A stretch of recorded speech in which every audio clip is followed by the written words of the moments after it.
listeners of the deep below, we welcome you to the investigation of July.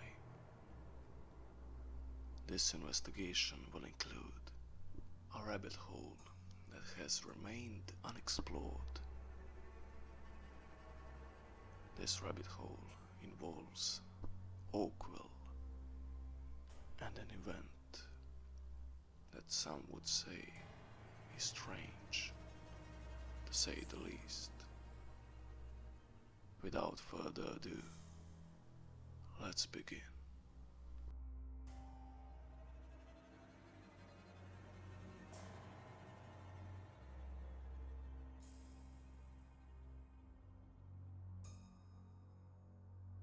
The first story that we'll be covering is what some would say would be a most unusual rainstorm. We ask you to picture this in your minds. Right now you find yourself in the year 1994, in the month of August, the 7th day. You sit on your porch during the evening, only the night sky and stars shining upon your face.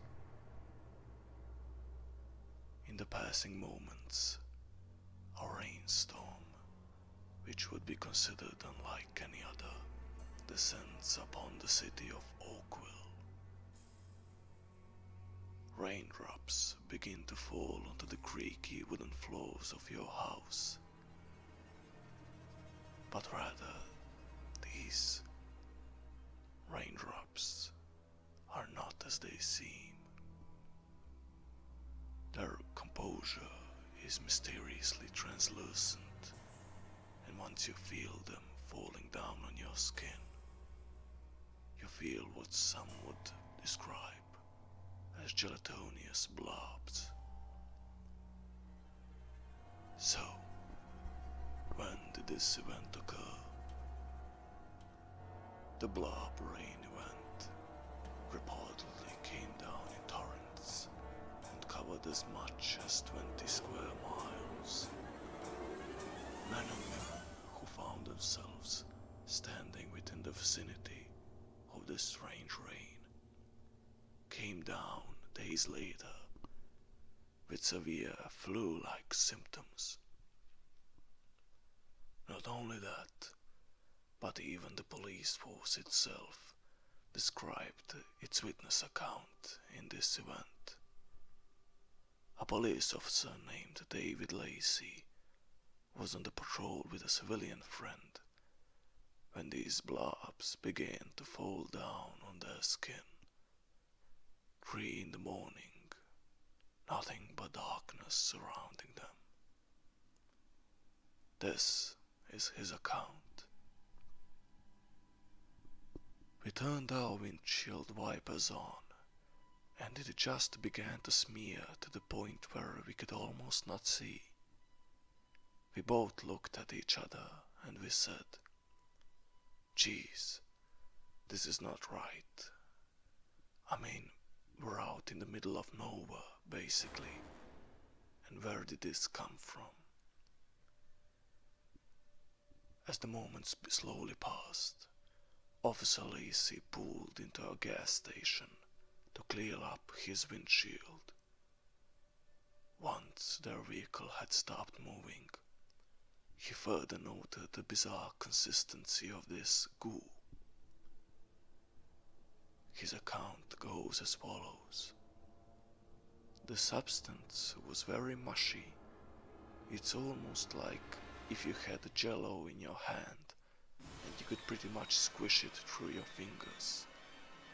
We did have some bells go off in our heads that basically said that this is not right. This isn't normal. As the officer pulled into the local gas station to clear up his windshield, he further noted that the blobs had seemed to fall from the sky elsewhere as well, roughly half the size of grains of rice, at the farm home of Sonny Barclift shortly afterward. he received an account of Barclift's mother, Dottie Hearn, who was hospitalized for dizziness and nausea. Barclift herself, as well as a friend, also experienced minor episodes of fatigue and nausea after experiencing the blobs themselves. Despite this, the doctor who handled them expressed his doubt that these blobs were the cause for the symptoms. Instead, they could have resulted from an inner ear condition. But this would not be enough for the doctor to convince them otherwise. A kitten Barclift had reportedly died after coming into contact with one of these blobs. This followed a battle of severe intestinal problems before the incident. The blobs were reported to have fallen from the sky several more times throughout the city. The reports of any strange symptoms or deaths vary between confirmed and not between sources. The blobs themselves rained down on Oakville 6 times in 3 weeks. According to witnesses during those times, dozens, if not hundreds of people got sick. Moreover, several dogs and cats died after coming in contact with it. This event is one that had many people worried about what had exactly happened in Oakville that night. There were several attempts to identify the substance itself. The blobs were reported to contain human white blood cells. And in the times later, the Washington State Department of Ecology's Hazardous Materials Spill Response Unit conducted an investigation. These cells from the blobs were also found to have no nuclei. Nearly a year after her mother's illness, Barclift took a sample of the blob she had stored in her freezer to a private research lab, and who she met there, a microbiologist named Tim Davis, studied the sample itself. This was his account. I saw what I think was a eukaryotic cell, which is basically a cell that has a definable nucleus and is found present in most animals. The theories go as follows. Speculation soon arose not long afterward on what the blobs actually were. One of the most popular theories suggests that the blobs were a result of bombing runs done by the nearby military in the ocean, 80 kilometers from the farm, which could have indeed caused an explosion within a group of jellyfish that then got dispersed into the very rain cloud itself. Even though the Air Force confirmed that those bombing runs had indeed been conducted, they denied any knowledge of this unknown substance or any of their involvement in creating it.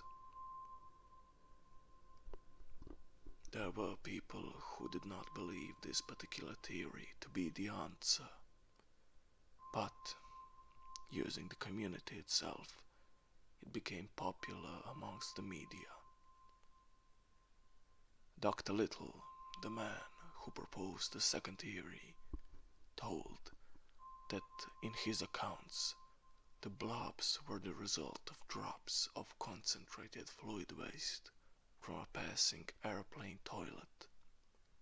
Though, when he was conducted about this matter later, The FAA rebuffed it, adding that all fluid waste from commercial plane toilets are dyed blue, a characteristic none of the Blobs had. You can see that these two theories do have some weight to them, but are refuted by the official sources that were the ones to answer those questions during those times. According to a website which disputed the facts presented by Unsolved Mysteries 3 years after the incident, Barclift herself contacted the site to give her account on what happened. These are her words. It is my understanding that after the fallout, several people in the community did come down with a flu-like illness that lasted for 4 to 8 weeks in some cases. A couple that stick out in my mind were 2 individuals who had complications associated with kidney infection or kidney involvement, which I think is somewhat unusual. I, however, did not go door to door and interview people as to the state of their health. Mostly, the information gleaned was during casual conversations and overhearing statements made by others. I have no idea about what each person's personal diagnosis was. Communally, it was thought to be something like the flu. Some individuals, such as my mother, Dorothy Hearn, and David Lacey, the police officer who had more acute symptoms. When my mother first found the substance on top of a box on the porch where she stored her wood for burning, she touched the substance with her bare hands. Although David Lacey said he wore gloves, he too became very ill within hours of contact with the substance. Initially, my mother was treated for Meniere's disease. She had extreme vertigo, dizziness, and felt the room was spinning. Those are all symptoms of that disease. However, she also had a fever and other symptoms of infection. She spent 4 days in the hospital. Upon her release, I asked Dr. Little what her discharge diagnosis was.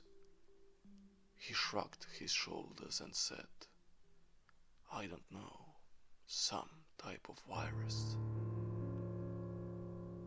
She did have a complete recovery after she arrived home and over time. It is interesting to note that my mother had a plethora of outdoor cats used as mousers in the barns and such. Gradually, over the following months, some of those cats also died or went missing. In time, the remaining cats were able to build up a healthy population again. Dr. Little was the attending physician on duty when my mother arrived by ambulance at McLeary Hospital. I had brought a sample of the substance to the hospital and explained to Dr. Little that less than 24 hours earlier she had made contact with the substance, and since we didn't know what it was, would he be willing to do a lab test on it? He agreed and had a lab technician do a routine lab exam. That is when the white blood cell was found. Dr. Little was intrigued by it, but baffled as we were. My best recollection is that the lab tech who'd conducted the test on the goo was known as Kelly. Once my mother had pointed out the substance to myself and my brother, We decided to wear gloves because it was an unknown substance. My background is in occupational safety and health, so I opted to wear gloves as a precaution. It is important to note that the gel-like substance, which was clear, no color at all, and about the size of rice grains, was literally everywhere. In the grass, on foliage, even on my truck window. We probably would not have noticed them, as they would have only appeared as drops of water had my mother not found them on the wood box. She initially thought they were hail. They were not liquid and had mass, and were three-dimensional. I became mildly nauseated a week or so after the first fallout. I became acutely ill with severe bronchitis 6 weeks post the initial fallout. My kitten died on or around the third day of the fallout. It has been reported on some websites that the kitten had digestive problems prior to the fallout. But that is not true. Both of my mother's dogs fell ill 3 weeks after the first fallout. Nausea, vomiting and diarrhea. The vet said they had an infection and they were treated with antibiotics. It is important to note, at this point, the fallout of gel was not a single occurrence, but instead was a series of 6 fallouts over 3 weeks. All were documented by my mother in her journal. There were rumors that some nearby farms experienced death of large animals, such as horses and cows. I did not investigate those allegations, however. I have no reason to dispute them, but they are here. I was concerned about the material and spoke with Dr. Kobayashi at the Washington State Health Laboratory. He advised me to send a sample of the material. I mailed a sample to the Washington State Health Lab, which was assigned to Mike McDowell, one of their epidemiologists on staff. Mike initially set the gel up on bacterial media to see if it would grow anything. It grew 2 types of bacteria, Pseudomonas fluorescens and Enterobacter colaceae. The gel specimen was locked in medium containment facility, and over time, Mike continued to research it. At some point, he drew the conclusion that the material itself was man-made and was being used as a matrix, a vehicle capable of transporting a virus or bacteria. He did report his findings to his supervisor. When he returned to the lab at some point, he discovered the substance was missing. Again, he reported this to his supervisor and was advised at that point to not ask any questions. Mike is retired now and still does occasional interviews regarding the subject. I trust his judgment and his findings, as he was a credible expert in the field. Mike was interviewed 4 or 5 years ago on a program on the National Geographic Channel. The information about the substance missing was revealed in the program. I suspect he was reluctant to speak of it while still employed, but he stated that it was the first time in 30 years of service with his job that a sample he was responsible for had gone missing. I was contacting as many agencies as possible to find assistance in identifying the substance. I took a sample to Mike Oswellia. Mike Oswellia worked for the Department of Ecology. The department concluded it was an organic material. They determined that they did find a cell with a nucleus, which indicated to them that it was biological. The cell could have been a bacteria. However, it was never specified. Over the years, I have held some information close to me. Very little about it has been released to the press. However, 2 years ago, some information surfaced on the internet that led me to the conclusion that the Oakville event was in fact a continuity exercise conducted by the military.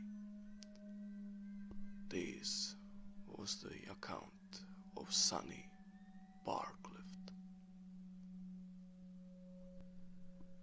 So, as we near the end of this peculiar point in history, we can say that the story of mystery goo-like substance that had in fact rained down on Washington City multiple times over 3 weeks, where dozens of human residents reportedly got sick. The biggest enigma was left behind, however, and is still unexplained. No one knows what these blobs were or where they came from. And as all evidence is now gone, the Washington Department of Health proclaims that no such records of the samples ever existed. Dear listeners of the Deep Below, we thank you once more for listening to this rabbit hole, and we are happy to tell you that there are more on the way. The rabbit hole, which will be spoken about in August, will include some sources which some say are out of this world. Until then, we will be releasing multiple stories during the month. Stories, some true, some with no explainable sources. Stories of horror,